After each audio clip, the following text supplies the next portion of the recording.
বিসমিল্লাহির রহমানির রহিম। প্রিয় সহকর্মীবৃন্দ, আসসালামু আলাইকুম। আজ দীর্ঘ 6 বৎসর পর আপনারা আবার একসাথে ফ্যাসিস্ট মুক্ত বাংলাদেশে একত্রিত হতে পেরেছেন। সেজন্য আল্লাহর কাছে হাজার শুকরিয়া আদায় করছি।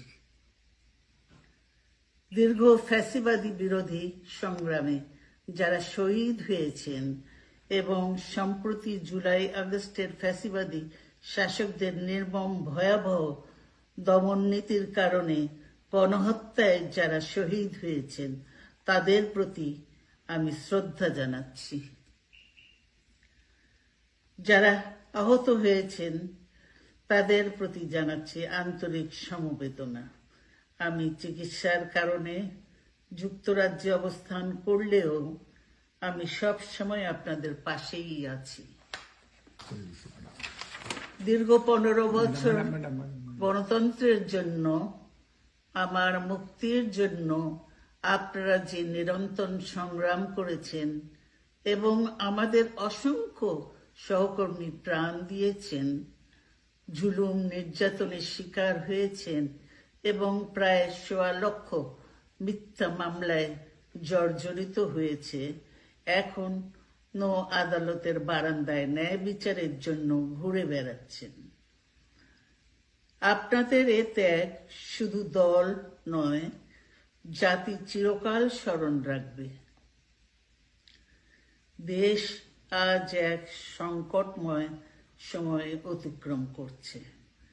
আপনাদের এবং ছাত্রদের সমন্বিত আন্দোলনের ফলে ফ্যাসিস্ট শাসকেরা বিদায় নিয়েছে।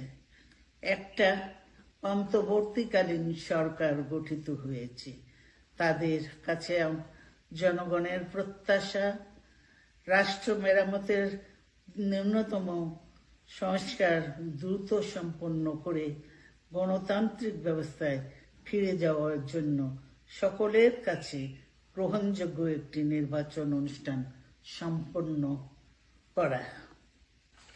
আমার অবর্তমানে দলের ভারপ্রাপ্ত চেয়ারম্যান, সিনিয়র নেতৃবৃন্দ এবং আপনাদের সকলকে সাথে সঙ্গে নিয়ে নিরন্তর কাজ করে দলকে সুসংহত করেছেন। আমি আপনাদের ধন্যবাদ জানাচ্ছি। আমি বিশ্বাস করি আপনারা শহীদ প্রেসিডেন্ট জিয়াউর রহমানের আদর্শে আরো উজ্জীবিত হয়ে আগামী নির্বাচনে সাফল্যের জন্য ঐক্যবদ্ধভাবে কাজ করবেন।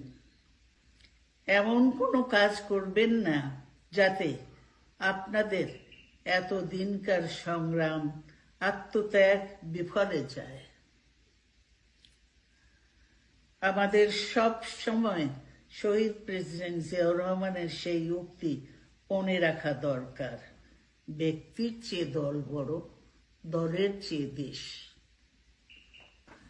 বাংলাদেশের সর্বস্তরের মানুষ, বিশেষ করে তরুণ সমাজ আজ এক ইতিবাচক গণতান্ত্রিক পরিবর্তনের জন্য উন্মুখ হয়ে আছে। ক্ষুদ্র ক্ষুদ্র সংকীর্ণতা ভুলে দেশ ও জাতির বৃহত্তর স্বার্থে আমাদের কাজ করতে হবে। এখনো ফ্যাসিস্টদের দোসররা এবং বাংলাদেশের শত্রুরা গণ অভ্যুত্থানের মাধ্যমে প্রাপ্ত অর্জনকে নস্যাৎ করার জন্য গভীর চক্রান্তে লিপ্ত রয়েছে। ইস্পাত কঠিন ঐক্যের মাধ্যমে জনগণকে সঙ্গে নিয়ে এবং চক্রান্তকে ব্যর্থ করে দিতে হবে। গণতান্ত্রিক বাংলাদেশ বিনির্মাণের জন্য আমাদের সকলকে একযোগে কাজ করতে হবে। আসুন আমরা আগামী দিনগুলোতে শহীদ জিয়াউর রহমানের স্বপ্নের আধুনিক, সমৃদ্ধ ও গণতান্ত্রিক বাংলাদেশ বিনির্মাণের জন্য আমাদের সর্বশক্তি নিয়োগ করি এবং এত ত্যাগের বিনিময়ে প্রাপ্ত এই অর্জনকে সুসংগত এবং ঐক্যকে আরো বেগবান করি।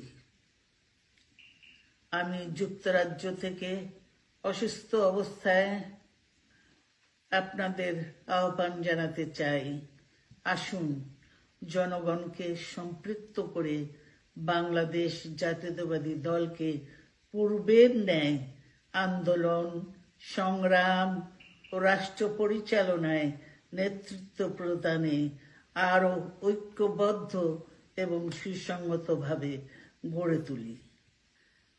আপনাদের মাধ্যমে ছাত্র, যুবক সহ দেশবাসীর কাছে আহ্বান রাখতে চাই, আসুন প্রতিহিংসা, প্রতিশোধ নয়, পারস্পরিক ভালোবাসা ও ভ্রাতৃত্বের মাধ্যমে আমরা সকলে মিলে আমাদের প্রিয় মাতৃভূমিকে, বাংলাদেশকে সত্যিকার অর্থেই একটি বাসযোগ্য, উন্নত ও গণতান্ত্রিক রাষ্ট্রে পরিণত করি। আল্লাহ হাফেজ। বাংলাদেশ জিন্দাবাদ।